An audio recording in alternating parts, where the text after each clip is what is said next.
창세기 3장 9절 내가 어디에 있느냐 이 말씀을 중심으로 해서 제목 그대로 내가 어디에 있느냐 라는 제목의 말씀을 함께 나누도록 하겠습니다.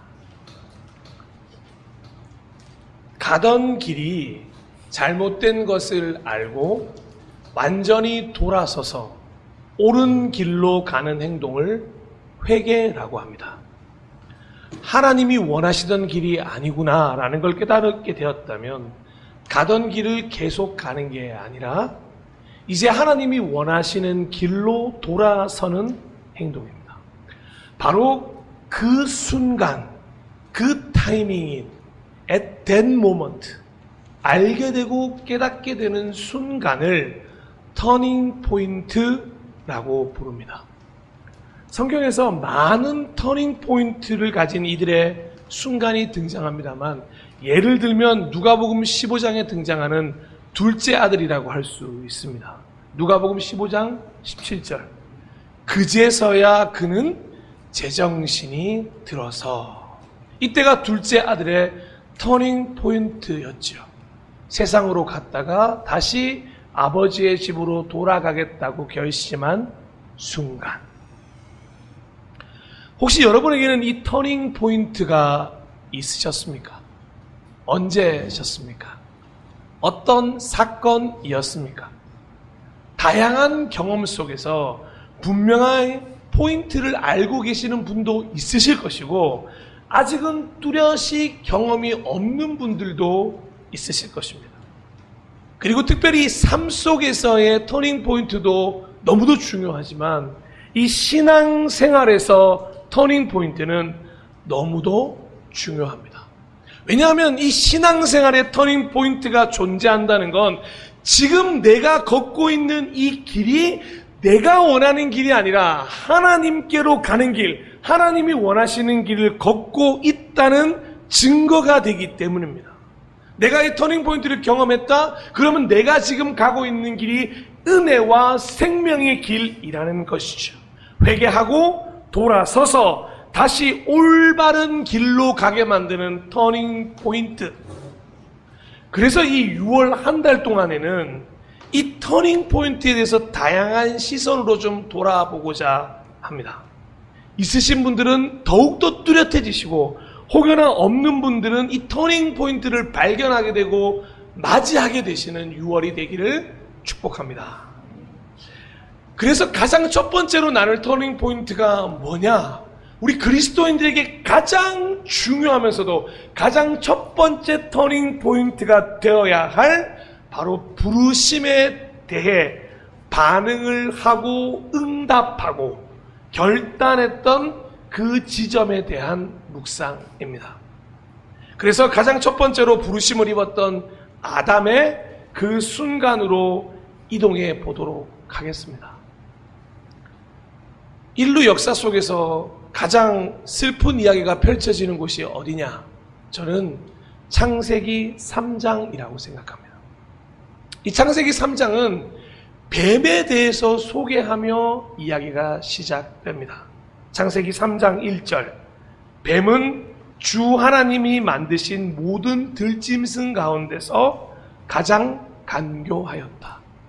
자, 이 말씀 한 구절 안에는 많은 내용이 담겨 있는데요. 분명한 건 뱀도 하나님이 만드신 들짐승이었다는 것입니다. 그리고 지어진 모든 들짐승들에게는 고유의 특성 중에 간교함이라는 것이 있었다는 것입니다. 즉 하나님이 허락하신 성품이었다는 것이죠. 이 간교라는 말은 간사와 교화를 합쳐놓은 말인데요.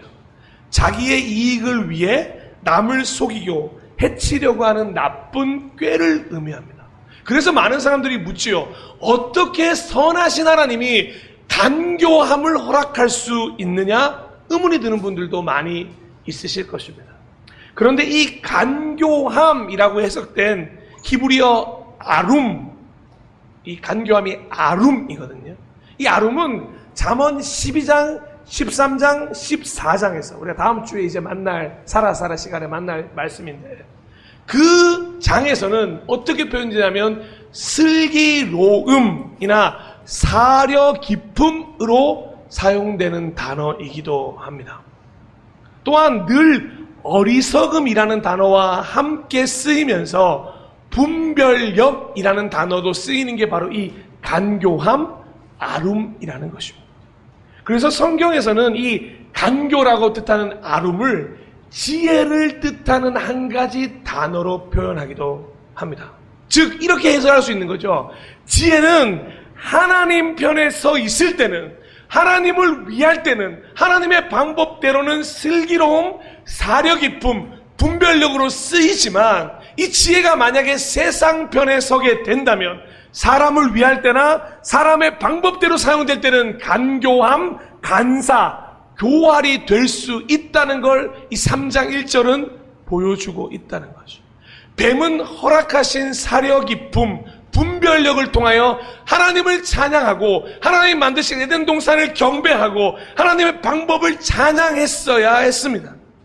하지만 곧 그 지혜를 필요 없는 호기심, 궁금증과 맞바꿔 버리면서 간교함으로 변하게 되었다는 거죠. 한순간 하나님이 주신 지혜가 간교함으로 변하니 유혹이라는 녀석이 찾아오게 된 것입니다.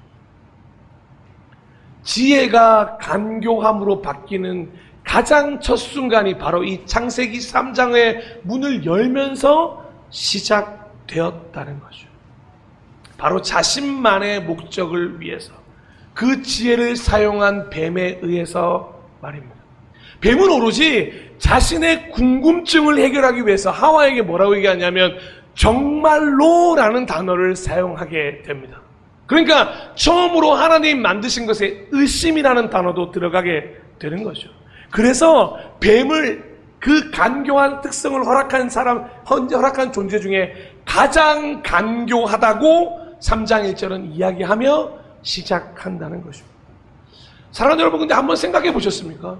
그런데 뱀은 어떻게 이 이야기를 알고 있었을까요? 어떻게 선악과에 대해서 뱀도 알고 있었을까요? 우리 두 가지 추론을 해볼 수 있습니다. 하나님께서 선악과에 대해서 명령하실 때 모든 에덴 동산 안에 만들어진 것들 전체에게 선포하셨다고 한 가지 추론을 할 수가 있습니다. 그래서 뱀도 그 이야기를 알고 있었던 거죠.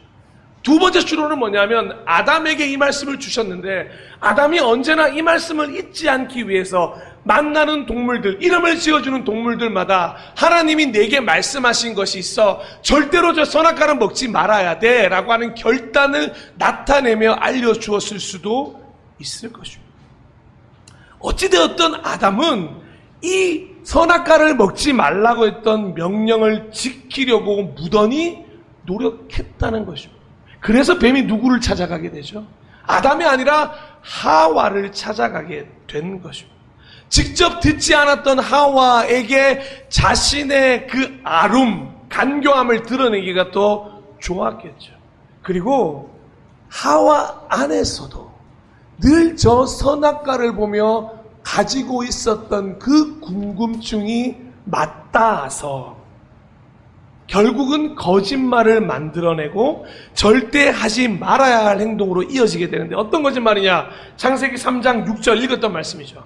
여자가 그 나무의 열매를 보니 먹음직도 하고 보암직도 하였다. 그뿐만 아니라 사람을 슬기롭게 할 만큼 탐스럽기도 한 나무였다. 저는 이 구절에 도무지 이해가지 않았어요. 어떤 열매여야만 사람을 지혜롭게 슬기롭게 만들 만한 열매라고 알 수 있었을까?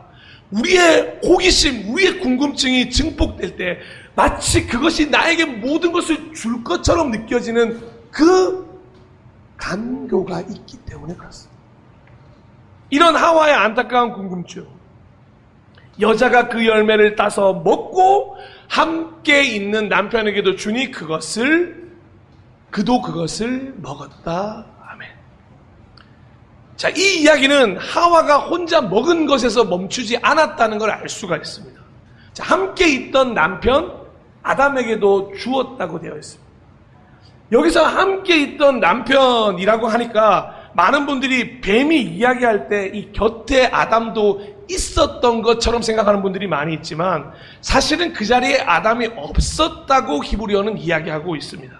왜냐하면 여기서 해석되어 있는 함께 있는이라는 히브리어는 같이 사는이라고 해석하는 게 더 맞습니다. 그러니까 즉 아담과 하와는 함께 있지 않았고 지금 뱀은 아담이 없는 하와를 노렸으며 아담은 지금 어딘가에 가서 무슨 일들을 하고 있었다는 걸 보여주고 있는 단어라는 거죠. 그러니 하와가 먼저 먹고 돌아온 아담에게 이 열매를 주어 먹었다고 해석할 수 있다는 겁니다. 사실 반대로 아담이 함께 있었고 함께 들었고 하와를 말리지 않았고 자신도 먹었다라고 해석해도 사실 결과는 달라지는 게 아닙니다. 왠 줄 아십니까? 여기서 중요한 사실은 먹지 말라고 한 걸 먹었다는 게 문제입니다. 저 구절이 이렇게 달라졌으면 어떨까요? 함께 있던 남편에게도 주니 남편이 그걸 집어 던졌다. 너 지금 뭐 하는 거냐 하와야, 정신 못 차리지, 일로 와, 내가 알려줄게, 가 아니었다는 겁니다. 함께 있는 남편에게도 주니 그도 그것을 먹었다. 이 한 구절로 남편도 동참했다는 게 중요한 거죠. 어떠한 해석을 하든 하와가 주는 걸 의심 없이 먹었던 실수든 다 알고 있으면서 먹었던 고의든 확실하게 해야 될 게 뭐냐? 지금 먹지 말아야 할 선악과를 먹었다는 해석이 중요하다는 것입니다. 그리고 여러분, 먹는 순간 죽음이 찾아왔습니다. 사랑하는 여러분, 이 성경 이야기가 이어진다고 해서 아담과 하와가 살아있다고 생각하지 마십시오. 하나님이 말씀하신 대로 아담과 하와는 저 순간 즉시 죽었습니다. 하나님이 말씀하신 대로 먹으면 죽기 때문입니다. 성경은 그 죽음의 순간을 어떻게 표현하는지 잘 한번 살펴보십시오. 창세기 3장 7절. 그러자 두 사람의 눈이 밝아져서 자기들이 벗은 몸인 것을 알고 무화과 나무 앞으로 치마를 엮어서 몸을 가렸다. 눈이 밝아졌다고 표현합니다. 사랑하는 여러분, 좋은 의미로서의 밝아짐이 아닙니다. 몰랐어야 될, 알지 말았어야 될 것들에 대해서, 평소에는 조금 더 의식하지 않은 것들에 대해서 수치심이 찾아왔습니다.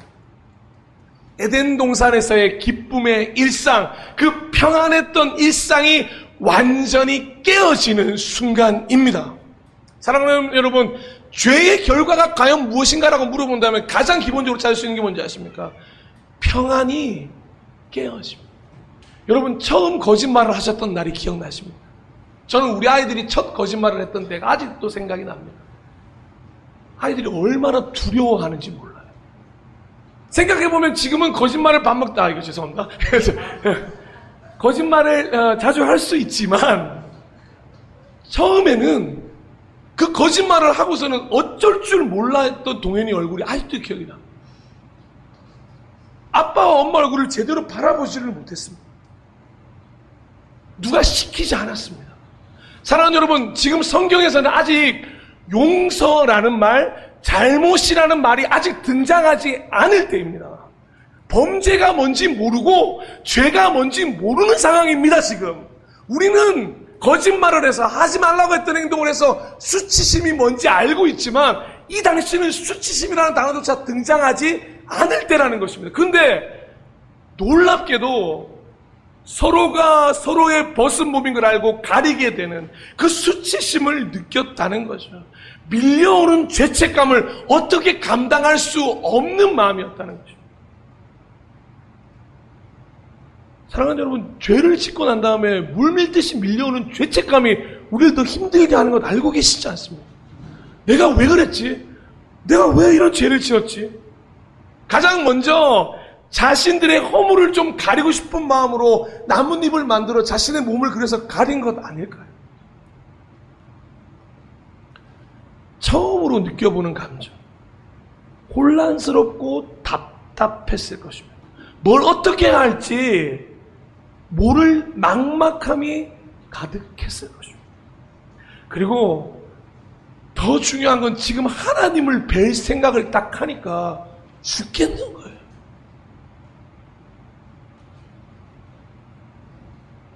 모든 것을 다 허용해 주셨지 않습니까? 그것만으로도 충분하지 않습니까? 이미 뱀을 원망한들, 하와를 원망한들, 자신을 원망한들 무엇하겠습니까? 그들은 죽었습니다. 먹었기에 죽었습니다. 이미 아담과 하와는 선악과를 먹었고 죄를 지었고 죽었고, 그래서 그 분위기를 성경은 놓치지 않고 이렇게 얘기하는 거죠. 아담과 하와의 죄의 결과로 나타난 당연한 행동 3장 8절은 이렇게 이어갑니다. 그 남자와 그 아내는 날이 저물고 바람이 선을 할 때에, 사랑하는 여러분, 저 선을이라는 단어가 우리 간담을 서늘하게 만들지 않습니까? 왜 저 단어를 써야만 했을까요? 왜 우리는 죄를 짓고 나면 언제나 우리의 마음속에 서늘함이 존재하는 것일까요? 근데 그때에 주 하나님이 동산을 거니시는 소리를 들었다. 남자와 그 아내는 주 하나님의 낯을 피하여서 동산 나무에 숨었다. 아멘. 사랑하는 여러분, 이 포인트입니다. 이 지점이 너무도 중요합니다. 죄를 짓고 죽은 그 순간, 이 절망의 포인트에 낯을 피해 숨고 있는 그때에 하나님은 평소처럼 아담과 하와를 찾아오셨다는 것입니다. 여기가 아주 중요한 터닝 포인트. 하나님은 아직 아담과 하와가 선악과를 먹었다는 걸 모르시는 듯합니다. 전지전능하신 하나님께서 얼마나 아담을 믿으셨으면, 아담은 절대 내 명령을 어기지 않을 거라는 확신이 있으셨으면,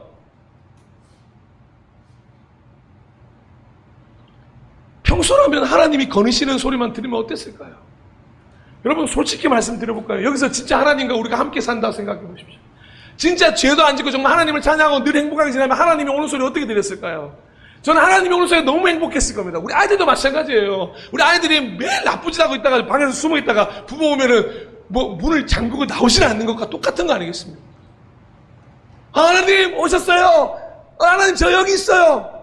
아니, 그런 말 할 필요도 없이 그냥 자연스럽게 대화가 시작되지 않았겠습니까? 그런데 숨어 있다는 거죠. 그럼에도 불구하고 하나님은 지금 뭐라고 계시는 거죠? 여느 때와 마찬가지로 아담을 만나고 싶어 하신다는 거죠. 그리고 처음으로 아담을 부르십니다. 사랑하는 여러분, 아담을 부르시지 않아도 되는 존재였습니다. 왠지 아십니까? 함께 하고 있었기 때문에. 사랑하는 여러분, 함께하는 존재를 우린 부르지 않습니다. 늘 함께하고 있었는데 이 순간 찾고 계시는 거죠. 3장 8절에 해보십시오. 아담아, 내가 어디에 있느냐? 내가 어디에 있느냐? 마치 제가 하나님과 아담 사이를 갈라놓기라도 한 듯이 하나님은 지금 아담이 어디 있는지를 알지 못하고 계신다는 겁니다. 함께 있던 공간이 죄로 갈라졌다는 거죠. 에덴 동산 안에 있지만 지금 아담은 에덴 동산 안에 있지 않습니다. 그래서 숨을 수밖에 없었던 거죠. 하나님과의 친밀함이 깨져버렸고 하나님 뵙기가 두렵고 죄의 결과로 그 죄는 하나님과 마주할 수 없도록 만든다는 걸 처음으로 알게 된 거죠. 그리고 하나님이 피하게 만드는 게 죄의 결과라는 걸 알게 된 것입니다. 사랑하는 여러분, 근데 이 모든 것보다 더 중요한 사실이 뭔지 아십니까? 다시 한번 말씀드립니다. 더 중요한 사실은 그럼에도 불구하고 하나님은 아담을 만나러 오셨고 아담을 부르시며 물으신다는 게 더 중요한 것입니다. 사랑하는 여러분, 죄를 지었다는 게 중요한 게 아닙니다. 죄를 짓고 나서 어떻게 하나님 앞에 나아가는가가 더 중요한 거죠. 이 구절이 모든 성경에서 말하는 은혜의 시작입니다. 그리고 구원의 시작이고 하나님이 얼마나 우리를 사랑하시는지를 보여주시는 첫 장면입니다. 죽었어요. 아담과 하와는 죽었습니다. 그런데 그 죽은 아담과 하와를 하나님은 찾으러 오시는 거죠. 마치 오늘도 마찬가지입니다. 죽었던 우리 심령에 여전히 하나님은 우리를 찾아와서 부르신다는 거죠. 내가 어디에 있느냐? 사랑하는 아들아, 사랑하는 딸아, 네가 어디에 있냐 지금?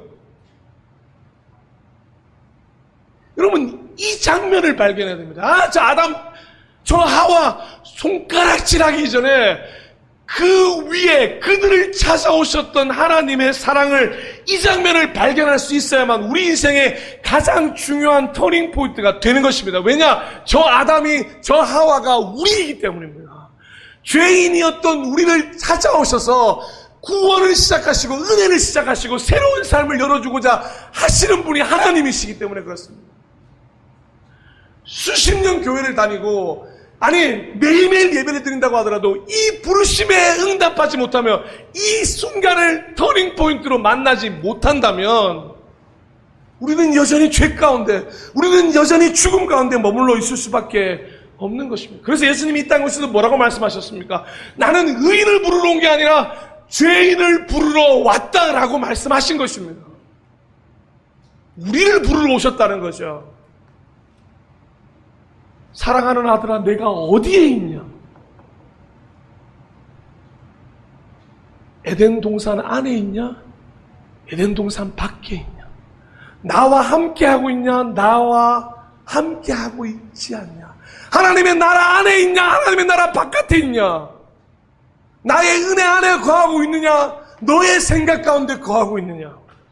사랑하는 여러분, 이 순간에 아담은 결정해야만 했습니다.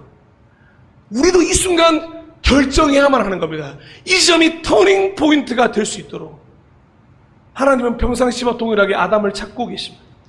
그럼 어떻게 해야 될까요? 아담은 죄를 지었지만 먼저 하나님 앞으로 나아가 사실대로 말해야 했습니다. 가장 먼저 하나님, 죄송합니다라는 단어를 모를 때입니다. 하나님, 선악과를 먹어버렸습니다 라고 실토해야 했습니다. 그런데 하나님의 부르심에 대한 첫 마디가 뭐였습니까? 이게 우리 인류를 가장 슬프게 만드는 답변입니다. 3장 10절. 그가 대답하였다. 하나님께서 동산을 거니시는 소리를 제가 들었습니다. 저는 벗은 몸인 것이 두려워 숨었습니다. 첫 반응이 뭐였다고요? 들었지만 숨었습니다. 하나님은 뭐라고요? 죄를 지었지만 찾아오셨습니다. 그런데 우리는 죄를 지은 것을 알고도 숨었다는 거죠. 그러니 결코 만날 수 없는 접점이 생겨버리는 것입니다. 하나님은 날마다 우리를 찾으시는데 우리가 하나님을 늘 피하게 되는 것, 바로 이 창세기 3장 10절에 나오는 아담의 본성이 남아있기 때문입니다. 하나님께서 동산을 거니시는 소리, 그 행복한 소리가 오늘은 그렇게도 끔찍하게 듣기 싫은 소리, 두렵고 무서운 소리였죠. 하나님께 이 벗은 몸을 보여드릴 수가 없다는 거, 이거 얼마나 슬픈 이야기인지 아십니까? 예전에는 언제나 벗은 몸이었습니다. 하나님이 만드신 가장 아름다운 피조물이었습니다. 그런데 그 피조물 스스로가 뭐라고 얘기한다고요? 내가 부끄러워 당신에게 보여줄 수 없습니다라고 지금 말하고 있다는 거죠. 그리고 이 이후에 아담은 지금 저런 말을 해야 할 때가 아니지 않겠습니까? 그냥 솔직하게 다 말씀드리고 먼저 고백하고 용서를 구한다는 개념이 어떤 개념인지 몰랐지만 그저 부끄럽고 수치스럽고 죄스럽고 답답한 마음을 하나님께 그냥 있는 그대로 표현하면 되는 겁니다. 그러면 저는 확신합니다. 하나님은 용서하실 수 있는 분이라고 저는 믿습니다. 저때 고백했다면 하나님은 완전히 다른 시대를 열어주셨을 것입니다. 분명히 은혜를 베풀어 주셨을 것이고요. 그래서 우리는 말해야 하는 거죠. 부르실 때 있는 모습 그대로 나아가는 게 필요한 것입니다. 하지만 이 이후에도 얼마나 많은 변명과 회피를 하는지 아십니까? 창세기 3장 12절, 역대 최악의 핑계가 등장합니다. 그 남자는 핑계를 대었다. 하나님께서 저와 함께 살라고 짝지어 주신 여자, 그 여자가 그 나무의 열매를 저에게 주기에 제가 그것을 먹였습니다. 이 말 뜻이 뭡니까? 당신 책임입니다 라고 말하고 있는 겁니다. 당신이 주지만 않았어도. 돕는 배필이요? 내가 근데 그런 거 달라 그랬어요? 내가 잠든 사이에 당신이 만들었지. 여러분, 이게 우리 인간의 마음 아닙니까? 오늘도 우리는 이렇게 기도하고 있는 거 아닐까요? 오늘도 하나님이 우리를 찾아오셨을 때 우리는 이런 핑계 대고 있지 않을까요? 어찌 보면 터닝 포인트가 될 수 있는 그 절호의 기회를 아담은 또 한 번 스스로만 생각함으로 발로 차버리고 있다는 거죠. 그래서 여러분, 가장 슬픈 게 어찌 보면 죄를 지은 후에 또 죄를 짓게 되고 죄에 머무르게 되는 이유가 죄를 지었다는 죄책감에서 빠져나오려고 하지 않는 자신의 이기적인 모습은 아닐까 생각해 보셔야 한다는 것입니다. 언젠가는 그 거짓말과 그 죄를 즐기게 되는 순간까지 그만큼 죄가 무섭습니다. 더 깊게 빠지는 늪과도 같은 거죠. 하지만 하나님께로 나아갈 때는 은혜와 사랑과 용서를 만나게 될 것입니다. 설교를 마무리하겠습니다. 사랑하고 존경하고 축복하는 동역자 여러분, 예배자 여러분, 우리 모두는 이 아담의 이야기를 나누며 동시에 호세아의 이 외침도 들어야 합니다. 어떤 외침인지 아십니까? 호세아서 6장 1절, 오라 우리가 여호와께 돌아가자. 그리고 요한의 이 외침에도 귀를 기울여야 합니다. 요한에서 1장 9절, 우리가 우리 죄를 자백하면 하나님은 신실하시고 의로운 분이셔서 우리 죄를 용서하시고 모든 불의에서 우리를 깨끗하게 해주실 것입니다. 아멘. 부르심에 응답해서 돌아서서 하나님께 나아가는 터닝포인트 결코 놓치지 않아야 한다는 거죠. 하물며 매일매일이 이런 터닝포인트여도 좋습니다. 중요한 건 하나님이 부르실 때, 하나님이 찾으실 때 숨지 않고 도망치지 않고 하나님을 만나는 것이 너무도 중요합니다. 지금 신앙생활하는 지금도 마찬가지고 예배를 드리고 있는 오늘도 마찬가지고 내가 자부하고 있는 신앙생활을 하고 있다고 해도 마찬가지입니다. 하나님을 피하고 있다면 절대 터닝포인트를 만나지 못한 것입니다. 있는 모습 그대로 하나님께 나아가 그래야 모든 것이 새롭게 시작되는데요.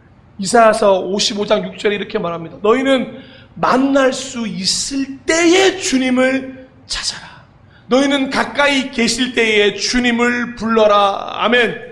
요한복음 4장 23절에 이렇게 얘기하죠. 참되게 예배를 드리는 사람들이 영과 진리로 아버지께 예배를 드릴 때가 온다. 지금이 바로 그때다. 아버지께서는 이렇게 예배를 드리는 사람들을 찾으신다. 아멘. 그 부르심에 응답해야 될 순간이 지금임을 믿습니다. 6월 1일 오늘 터닝 포인트가 시작되는 이 날이 여러분이 하나님의 부르심에 예라고 응답하며 있는 모습으로 나아가는 그 예배를 드리는 날이 되어야 한다는 거죠. 요한복음 5장 25절에 이렇게 이어서 이야기합니다. 내가 진정으로 너희에게 말한다. 죽은 사람들이 하나님의 아들의 음성을 들을 때가 오는데 지금이 바로 그때이다. 죽은 사람들 누구였습니까? 아담과 하와였습니다. 그 사람들이 하나님의 음성을 들을 때 그때가 오늘 창세기 3장의 이야기였습니다. 그리고 세월이 흘러 많은 영적으로 죽었던 사람들에게 예수님이 찾아오셔서 그 음성을 들려주셨습니다. 그때가 언제라고요? 지금이 바로 그때다. 그리고 그 음성을 듣는 사람들은 할렐루야 살 것이다. 아멘. 이미 이 순간을 지나서 믿음의 여정을 걷고 계신 분들도 분명히 있을 것입니다. 저는 그분들을 마음껏 다해 축복합니다. 그리고 앞으로도 변함없이 그 길을 잘 걸으시기를 소망합니다. 그런데 혹여라도 우리 중에 한 명이라도 아담과 같은 분들이 있으시다. 아직도 그 가던 길에서 돌아서서 하나님께로 가는 그 부르심을 응답하지 못하는 분들이 있다면, 하나님의 낯을 피해 여전히 나무 뒤에 숨어있는 분들이 있으시다면 이 터닝포인트의 순간을 최대한 빨리 맞이하게 되시기를 진심으로 요청하고 권면합니다. 마지막으로 로마서 8장 38절에서 39절 이 말씀을 드리며 말씀을 마무리합니다. 나는 확신합니다. 첫 번째가 뭔지 아십니까? 죽음도. 사랑하는 여러분, 이 구절을 그냥 넘어가지 마십시오. 제일 첫 번째가 죽음도입니다. 죽음도. 죽었던 아담과 하와를 죽음도.